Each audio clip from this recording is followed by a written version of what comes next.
Pecado imperdonable. Yo creo que pasó mucha gente por ese versículo que habla de este pecado y muchos abusaron para meter su propia opinión de qué es, y puede ser muy fuerte este concepto para manipular personas y poner miedo, que ya rechacé Dios muchas veces. Hay muchos que están con Él, empiezan a ir para atrás, regresan, ¿no? Como hablamos en otro segmento de quedar en la casa del Padre. Mas es una guerra, y a veces la gente llega y se van y regresan, y Dios tiene que mostrar su amor, en el perdón, que podamos regresar. Mejor es estar, mas a veces somos necios, tenemos que aprender y caemos y lastimamos a veces, y el pecado gana. Entonces hablamos de un pecado que Dios no perdona, habla es contra el Espíritu Santo, y ¿queremos leer el versículo? Sí, es lo mejor leer el versículo que habla de la blasfemia contra el Espíritu Santo, el conocido pecado imperdonable. Vamos a darle lectura en Mateo 12, del 22, básicamente hasta el 33, aunque también esto lo registra Marcos en el capítulo 3 y Lucas en el 11. Dice así: entonces fue traído a él, es decir, a Yeshua, un endemoniado, ciego y mudo, y le sanó, de tal manera que el ciego y mudo veía y hablaba, y toda la gente estaba atónita, asombrada pues, y decía: ¿será este aquel hijo de David? O sea, será el Mesías. Mas los fariseos al oírlo decían: este no echa fuera los demonios, sino por Belcebú, príncipe de los demonios. O sea, por Satanás, ¿no? Sabiendo Yeshua, Jesús, los pensamientos de ellos, les dijo: todo reino dividido contra sí mismo es asolado, y toda ciudad o casa dividida contra sí misma no permanecerá, refiriéndose obviamente a Satanás, que es un reino dividido. 26. Y si Satanás echa fuera a Satanás, contra sí mismo está dividido, ¿cómo pues permanecerá su reino? ¿O cómo durará? Y si yo echo fuera a los demonios por Belcebú, ¿por quién los echan vuestros hijos? Quienes realmente hacían esto por Belcebú o por Satanás, por tanto ellos serán vuestros jueces. Pero si yo por el Espíritu de Dios echo fuera a los demonios, ciertamente ha llegado a ustedes el reino de Dios. Porque ¿cómo puede alguno entrar en la casa del hombre fuerte y saquear sus bienes si primero no le ata? Y entonces podrá saquear su casa. El que no es conmigo contra mí es, y el que conmigo no recoge, desparrama. Ahí están claramente las dos simientes. Por tanto os digo, todo pecado y blasfemia será perdonado a los humanos, mas la blasfemia contra el Espíritu no le será perdonada. A cualquiera que dijere alguna palabra contra el Hijo del Hombre, o sea, contra Yeshua, le será perdonado, pero al que hable contra el Espíritu Santo no le será perdonado, ni en este siglo, ni en el venidero. Hasta aquí. Entonces, este es el texto que habla en Mateo de esta blasfemia o pecado directamente contra el Espíritu Santo, el cual dice Yeshua: no hay perdón para esto. Entonces surge la pregunta, por no decir dos preguntas. La primera, que para mí no es la más importante, es ¿qué significa el pecado imperdonable? ¿Qué es la blasfemia contra el Espíritu Santo? Contra el Espíritu Santo, porque creo es importante este versículo antes que habla que contra el Hijo es perdonable, más el Espíritu Santo no. Así es, o sea, en una condescendencia increíble, ¿no?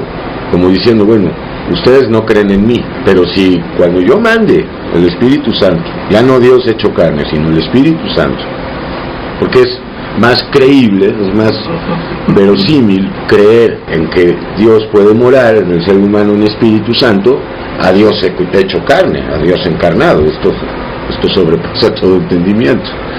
Entonces, en esa condescendencia increíble les dice: ok, hoy no creen en mí muchos de ustedes, perfecto, les será perdonado, pero cuando yo mande el Espíritu Santo y haga mis obras en mi iglesia, como de hecho es, cualquiera que cometa este pecado no le será perdonado ni en este siglo ni en el venidero. Ahora, La cuestión es cuál es el pecado imperdonable. Por lo que leímos, pareciera que en primera instancia es decir que las obras de Dios son satánicas, puesto que a él lo acusaron de satánico, los fariseos. Básicamente le dijeron eso: tú eres Satanás, o ni siquiera eres eso, pero trabajas para él, estás endemoniado y por eso sí, ok. Entonces básicamente esa sería la primera. Belcebú, sí, bueno, este es el nombre de un demonio que en ese tiempo se le daba como señor de las moscas que vivía en los basureros. No me quiero meter en ese tema ahorita, porque para mí la cuestión fundamental, antes que qué significa la blasfemia contra el Espíritu Santo, y seguir viendo que este texto tan delicado lo usan mucho en la iglesia apóstata, consciente y inconscientemente, para manipular, para generar miedos. Y también es por causa de que pues las almas no están muy bien nutridas espiritualmente y siempre andan pues algunos con estos miedos de ya cometí la blasfemia contra el Espíritu Santo o no. Para mí el punto importantísimo y radical es decir, primeramente, ¿quiénes son quienes han cometido y cometerán este pecado imperdonable? Y lo decimos abiertamente: la simiente cainita. Esa es la simiente, esa es la raza de seres humanos que van a cometer ese pecado imperdonable de muchas maneras, no nada más diciendo las obras de Dios son satánicas, o el Espíritu Santo es satánico, o es espíritu maligno. Cuando uno ya sabe que es la simiente de Caín quien comete y cometerá hasta el fin ese pecado, viene una gran paz al alma, porque pecados son pecados, pero el pecado contra el Espíritu Santo, que a fin de cuentas es negar a Jesús, es negar a Dios, y por supuesto negar la necesidad de arrepentimiento, y por consiguiente el seguir proclamando hasta el final: soy bueno, soy justo y soy santo. Y quienes así hablan y van a hablar hasta el final son los cainitas, porque es muy sencillo, hay dos simientes: la de hijos y hijas de Dios y los hijos y hijas de Satanás. La primera, la de los hijos y hijas de Dios, tarde o temprano se arrepienten, tarde o temprano, aunque sea en el lecho de muerte. En cambio, la segunda simiente, la de Caín, no se arrepiente hasta el final, porque así lo vemos en todo el texto bíblico. Para empezar, me viene Apocalipsis 16, en el tiempo de la gran tribulación. Al final? No van a arrepentirse, y si quiero lo leo. Por ejemplo, en Apocalipsis 16 dice que en el tiempo de la gran tribulación van a haber las copas de ira, que es lo que estamos leyendo. Juicios en la tierra, porque pues hay muchos que no entienden esto de las copas de ira. Pero, por ejemplo, dice así: dice, el cuarto ángel derramó su copa sobre el sol, al cual fue dado quemar a los seres humanos con fuego, con el calor, literalmente, y todo lo que eso produce en la tierra, ¿no? Incendios. Y los hombres se quemaron con el gran calor y blasfemaron el nombre de Dios, que tiene poder sobre estas plagas, y no se arrepintieron para darle gloria. Pero ahí no acaba. El quinto ángel, o sea, la quinta copa, derramó su copa sobre el trono de la bestia, que no vamos a hablar ahorita cuál es el trono de la bestia, aunque es este mundo, para empezar, y su reino, que es toda la tierra, se cubrió de tinieblas, y mordían de dolor sus lenguas, y blasfemaron contra el Dios del cielo. Esa es la blasfemia contra el Espíritu Santo, por sus dolores y por sus úlceras, y no se arrepintieron de sus obras. Y tengo todavía más ejemplos de que hay una simiente, que es la cainita, que no se van a arrepentir. Ellos son los que hasta el final van a negar la misericordia de Dios en Jesús, y van a llegar todavía a grados más alarmantes, a decir que Jesús, algunos podrán llegar al grado de decir que es Satanás mismo, y otros, como los fariseos, no, pues tú por el poder de Belcebú echas los demonios fuera. Entonces, este tipo de pecado yo creo que es imposible que un hijo de Dios lo cometa. Es imposible. Llegar al grado de decir Jesús es Satanás, no. Un hijo de Dios puede alejarse de Dios, abandonar a Dios, volver al mundo, pero tarde o temprano va a volver a la casa del Padre. En cambio, un cainita nunca va a volver a la casa del Padre, aunque haya casos de personas cainitas, aunque nadie los puede identificar gracias a Yeshua, que hablen de arrepentimiento, dando una concesión, no es el arrepentimiento que viene de lo alto, es una manufactura humana. En todo caso es remordimiento. Sienten remordimientos y lo confunden con arrepentimiento. Entonces, esa es la blasfemia contra el Espíritu Santo básicamente, y lo más importante, ¿quién comete este pecado? La simiente de Caín. Para mí es lo más importante. ¿Qué significa el pecado imperdonable? Sabemos, en última instancia es negar a Dios y decir que las obras de Dios son satánicas, que Jesús es satánico, es Satanás. Ese es el pecado. Pero también el pecado imperdonable es, a fin de cuentas, decir no necesito arrepentirme. Ese es el distintivo y la característica principal de toda la simiente de Caín. Ninguno de ellos y de ellas se arrepiente. Hasta el final van a proclamar, van a justificar sus obras, inclusive van a decir que fueron buenas. ¿Cuántas personas justifican sus matanzas? ¿Cuántos políticos siguen diciendo lo que hice, lo hice porque lo tenía que hacer? Y un hijo de Dios tarde o temprano dice, perdón, me equivoqué, he pecado. Y un cainita no. Entonces ellos son los que cometen la blasfemia contra el Espíritu Santo. Y el llamado último, si estás convencido de ser un hijo o una hija de Dios, si estás viviendo en las obras de Dios, si eres parte de la iglesia del Dios vivo y no estás adherido o adherida al cristianismo, ese ADCB, a esa religión, pues no andes pensando si haces o no haces el pecado imperdonable.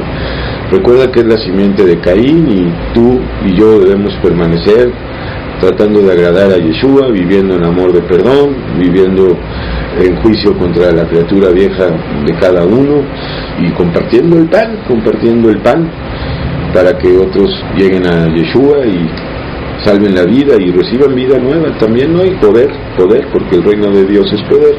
Cristo es poder, sabiduría de Dios para echar fuera demonios, los demonios que están dentro de nosotros. Entonces, no sé si quieras añadir algo.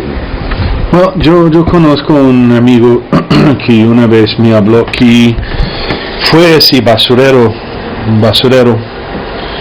y tenía un guía ahí y vivía en la basura. Entonces me tocó fuerte esta, y ese espíritu llevó a alguien cerca a él y ayuda a tener poder. Y un símbolo es como una collar o pulsera, y para ayudar, que ayudan los espíritus. Entonces parece que todavía esta palabra Belzebú. Ajá. Cuando hablas de basura y moscas. Sí, cerca de Jerusalén había un lugar, un terreno grande donde ahí se tiraba la basura, como hay en todas las grandes ciudades. Uh-huh. Y había la creencia que ahí habitaba Belzebú, señor de las moscas.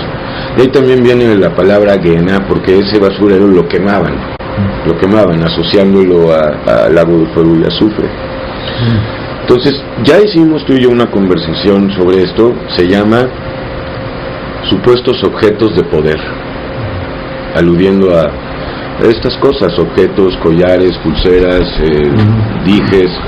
Mi pregunta, o que pongo aquí es, que a veces entramos en cosas que al final vemos que era un engaño y queremos regresar. Hay muchos que piensan, como yo una vez, que entró en una secta por querer un pariente hermano, que no era hermano más. Me engañó y al final aprendí mucho, más me sentí muy mal, como me fui contra, como cometí una cosa imperdonable, porque sabía algo, me fui por otro lado, y como esas personas, veis, engañados, entran en este proceso para aprender, y cuando salgan piensan que Dios no va a quererlos más. Sí, hay muchas personas que han abierto puertas muy pesadas, sobre todo en sectas o en grupos ocultistas, pero aún así hay esperanza. Todos podemos volver a Dios, siempre hay esperanza. O sea, nunca llegues a decir ya cometí el pecado imperdonable. ya no, Dios no me va a recibir.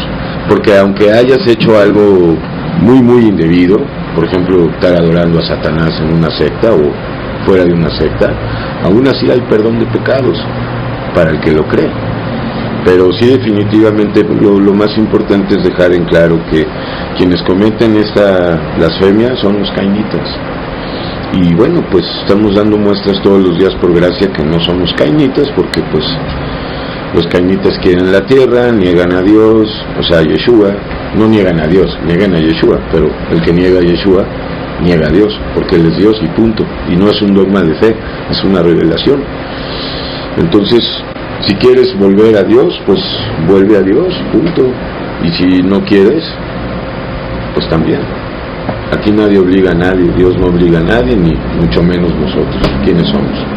Es una invitación. Si quieres salir de Egipto, si quieres empezar a festejar el Shabbat verdadero, reposo diario, espiritual, si quieres vivir la Pascua diaria, si quieres vivir el Día del Perdón diario, el Jubileo diario, la fiesta de los tabernáculos diario, pues hoy, si quieres poder, para echar fuera demonios. ¿Cuáles demonios? Preguntarás. Sí, por ejemplo el orgullo, los celos, la envidia, poder para que sometas tus miedos, poder para que la tristeza no te arrolle, la glotonería, la fornicación, la adulación, el victimismo. Entonces, eso es todo.